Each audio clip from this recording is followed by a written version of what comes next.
என்கிட்ட மோதாதே திரைப்படம் வெளியாயிருக்க நிலையில படம் எப்படி இருக்கு அப்படின்றத நம்ம பார்க்க போறோம். இப்போ பாத்தீங்க அப்படின்னா படம் பார்க்க போறவங்கள எக்கச்சக்கமான ரிவ்யூவர்ஸ் ஆயிட்டாங்க. படம் பார்க்குறவங்க எல்லாமே ரிவ்யூவர்ஸ் ஆயிட்டாங்க. இணையதளம் வந்ததால இப்படி பல முட்டுச்சந்து ரிவ்யூ பண்ணிட்டு இருக்கும்போது அவங்களாம் வந்து படம் பார்க்கும்போது வந்து இந்த இடத்துல தப்பு அந்த இடத்துல தப்பு அப்படின்னு நோட் பண்ணி தான் பார்ப்பாங்க. நம்ம வந்து ரிவ்யூ பண்ணும்போது அப்படி ஜாலியா எப்படி இருந்துச்சு அப்படின்னு தான் சொல்லுவோம். அப்படி இருக்கும்போது படத்துல இன்னைக்கு எனக்கு ஒரு தப்பு கண்டுபிடிச்சேன். அது என்ன அப்படின்னா படம் டைட்டில் கார்டு போட்ட உடனே சௌந்தர்யா, ரஜினிகாந்த், அஸ்வின் அப்படின்னு போட்டாங்க. சௌந்தர்யாவுக்கும் அஸ்வினுக்கும் டைவர்ஸ் இல்லை, சௌந்தர்யா கோச்சிக்க மாட்டாங்களா அதை பார்த்தோன்னே அப்படின்னு ஒரு டவுட் வந்துச்சு. இதெல்லாம் டவுட்டா, இதுதான் நீ கண்டுபிடிச்சியா அப்படின்னு நீ கேட்கலாம். ஓகே, நான் கதைக்குள்ள போயிடுறேன். படத்துடைய கதை என்ன அப்படின்னா, நட்டி பார்த்தீங்க அப்படின்னா ஒரு பக்கா ரஜினி ரசிகன். 1988 நடக்கிற மாதிரி கதை காமிச்சிருக்காங்க. 87, 88 கதை நடக்குது. ஸோ அப்படி இருக்கும்போது அப்போ இருந்தவங்கலாம் ஒன்று ரஜினி ரசிகனாக இருக்கணும், கமல் ரசிகனாக இருக்கணும்ல. அந்த மாதிரி நட்டி வந்து வெறித்தனமான ரஜினி ரசிகன். சும்மா நடை விடை பாவனை எல்லாத்துலேயுமே ரஜினி அடிக்கடி வந்துட்டு போகிற மாதிரியான ஒரு ரஜினி ரசிகன். ஊரில் பார்த்தீங்க அப்படின்னா ஒரு ரஜினி ரசிகர் மன்ற தலைவராலாம் இருக்காரு. இன்னொரு பக்கம் பார்த்தீங்க அப்படின்னா ராஜாஜி அப்படின்ற கேரக்டர் வந்து அவருக்கு ஃப்ரெண்டாக இருக்காரு. அவர் வந்து கமல் மன்றத்தில் ரசிகராக இருக்காரு. அவர் கமலுக்கு சப்போர்ட் பண்ணுவார். ரெண்டு பேருமே அவங்களுடைய தொழில் என்ன அப்படின்னா கட் அவுட்லாம் வரையுது. அப்போல்லாம் வந்து ஃபுல்லாக கட் அவுட் தானே. இப்போ தான் ஃப்ளெக்ஸ் அடிச்சிடுறாங்க. அன்னையே அப்படின்னு டக்குன்னு ஃப்ளெக்ஸ் அடிச்சிடுறாங்க.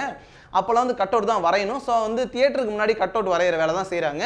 நட்பு ரீதியாக ரெண்டு பேரும் ஃப்ரெண்ட்ஸ் ஆகி திருநெல்வேலி டவுனுக்குள்ளே செட்டில் ஆகி தனியாக தொழில் பண்ணலாம் அப்படின்னு முடிவு பண்ணி களத்தில் குதிக்கிறாங்க. அதுக்கப்புறமா அவங்க ஃபேமிலிலாம் வருது. இதில் பார்த்தீங்க அப்படின்னா ராஜாஜியோட தங்கச்சி தான் சஞ்சிதா ஷெட்டி. அவங்களுக்கும் நட்டிக்கும் தான் லவ் ஆகும்.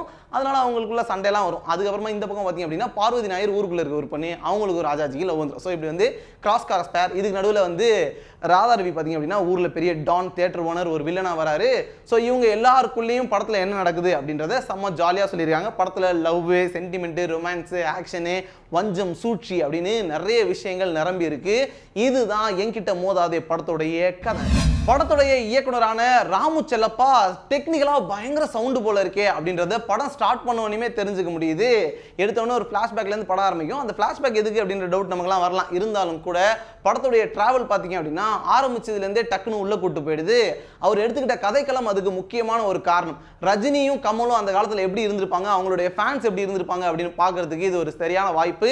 இப்போ இருக்கக்கூடிய இந்த 90s பிறந்த குழந்தைங்களுக்கும் அது மட்டும் இல்லாமல் 80s பிறந்தவங்களுக்கும் இந்த படம் செம்ம ஜாலியாக இருக்கும். காரணம் என்ன அப்படின்னா இந்த பக்கம் மனிதன் வரும்போது இந்த பக்கம் நாயகன் வந்துச்சு. அப்போ தியேட்டர்லாம் எப்படி இருந்திருக்கும் அப்படின்னு வந்து நமக்கு பெரியவங்களாம் சொல்லி கேட்டிருப்போம். ஒரு சில பேர் வந்து சின்ன பசங்களாக இருந்திருப்பாங்க. அவங்களுக்குலாம் வந்து மீண்டும் போய் பார்க்கறதுக்கு ஒரு வாய்ப்பு கிடைச்ச மாதிரி இருக்கு. அது மட்டும் இல்லாமல் பார்த்தீங்க அப்படின்னா அந்த காலத்தில் இருந்தக்கூடிய அந்த பகை அப்படின்றத கொஞ்சம் கூட மாறாம அப்படியே எடுத்துட்டு வந்திருக்காங்க.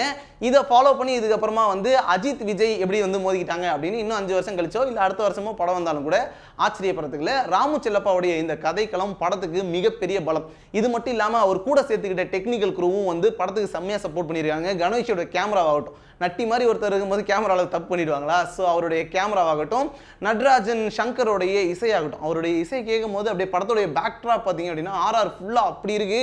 யாருப்பா இவர், எனக்கே அவரை பார்க்கணும் போல இருக்கு அப்படின்னு ரசிகர்கள் பார்க்கும்போது ஏற்கனவே மூடர் கூடம் அப்படின்னு ஒரு படத்துக்கு மியூசிக் பண்ணியிருக்காரு அவர் தான். அது மட்டும் இல்லாமல் ராமு செல்லப்பாவுடைய டைலாக்ஸ் பார்த்தீங்க அப்படின்னா அங்கங்கே தெரியுது. நட்டி பேசக்கூடிய பல டைலாக்ல குட்டி ரஜினி வந்துட்டு போறாரு. அது மட்டும் இல்லாமல் ஒரு கட்டத்தில் பார்வதி நாயர் வந்து அவங்களுடைய பிளவுஸ் பற்றி பேசுவாங்க. அப்போ பார்த்தீங்க அப்படின்னா குட்டி பாக்கியராஜ் வந்துட்டு போறாரு. அந்த அளவுக்கு டைலாக்லையும் ஒர்க் பண்ணியிருக்காரு. ஸோ ராமு செல்லப்பாவும் அவருடைய டீமும் படத்துக்கு மிகப்பெரிய பலம். சதுரங்க வேட்டைக்கு அப்புறமா நட்டிக்கு சம தீனி அப்படின்ற மாதிரி இந்த படம் சிக்கிருக்கு. நட்டி போய் இந்த கதையை தேடி பிடிச்சாரா இல்லை நட்டி இந்த கதை தேடி பிடிச்சா அப்படின்னு தெரியல. ரெண்டு பேரும் அப்படி ஒட்டிக்கிட்டாங்க. படம் முழுக்க ரஜினி ரசிகன் அப்படின்னா இவரை கண்டிப்பாக ஏற்றுக்குவாங்க. ரஜினி ரசிகர்களுக்கு எல்லாருக்குமே வந்து நட்டி அதுக்கப்புறமா ரொம்ப பிடிச்சிடும். அந்த அளவுக்கு வந்து பெர்ஃபார்ம் பண்ணியிருக்காரு. அப்பப்போ ரஜினியுடைய சாயல் அடித்தாலும் கூட ரஜினி ரசிகன்னா அது இருக்க தானே செய்யும் அப்படின்ற மாதிரி சூப்பராக பெர்ஃபார்ம் பண்ணியிருக்காரு. ஃபைட்டு, டான்ஸ் அப்படின்னு எதுலேயுமே வந்து குறை வைக்காமல் நட்டி நடிச்சிருக்காரு.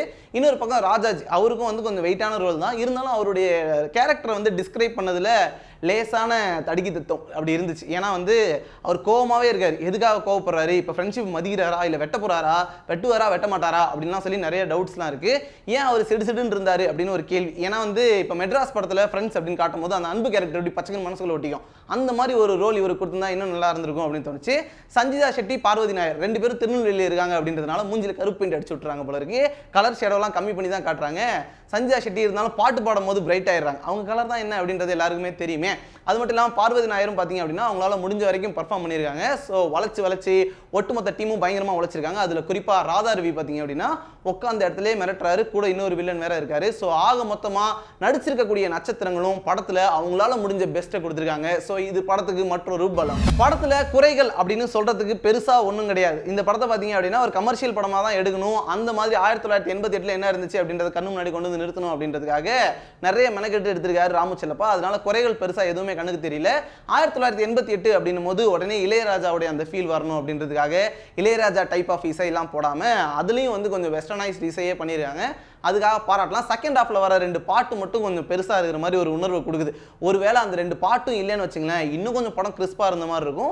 ஓகே 2 மணி நேரம் படம் தானே அப்படின்னும் போது 2 பாட்டை பொறுத்துக்கலாம். இருந்தாலும் கூட அந்த பாட்டு இன்னும் கொஞ்சம் நல்லா இருந்தாலோ இல்லை ஃபாஸ்ட்டாக இருந்தாலும் நல்லா இருக்கும் அப்படின்றது தான் ரசிகர்களுடைய கருத்து. ஒட்டு மொத்தமாக இந்த வாரம் 9 படங்கள் வந்திருந்தாலும் எங்கிட்ட மோதாதே பார்த்தீங்க அப்படின்னா எல்லாரும் என்டர்டெயின் பண்ணுற மாதிரியான ஒரு படமாக இருக்கும் அப்படின்றது தந்தியுடைய விமர்சன குழு கருத்து.